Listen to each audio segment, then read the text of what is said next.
আজি আমাৰ মহিলা উদ্যমিতাৰ এখন ৯৯তম সভা আছিল আৰু লাহে লাহে উদ্যমিতা অভিযানৰ পুঁজি বিতৰণ প্ৰায় সম্পূৰ্ণ হোৱাৰ পথত গোলাঘাটত আজি প্ৰায় ৩৮,০০০ মহিলা এই আঁচনিৰ দ্বাৰা উপকৃত হৈছে।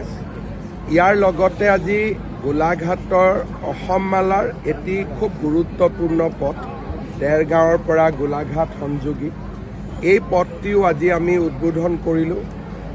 কেইবাখনো বিদ্যালয় য'ত আমি ৭ কোটি টকাকৈ দি নতুনকৈ নিৰ্মাণ কৰিছিলোঁ আৰু আটাইতকৈ এটা সুন্দৰ ভৱন আজি আমি উদ্বোধন কৰা আমাৰ সৌভাগ্য হ'ল, সেয়া হ'ল গোলাঘাট জিলাৰ সংহত জিলা আয়ুক্তৰ কাৰ্যালয়।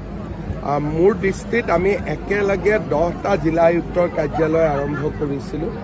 বঙাইগাঁও, নলবাৰী, আমাৰ ডিফু, গোলাঘাটৰ ভৱনটো অত্যন্ত সুন্দৰ হৈছে আৰু ই গোলাঘাটৰ যিটো এটা নান্দনিক সৌন্দৰ্য তাক বৃদ্ধি কৰিব।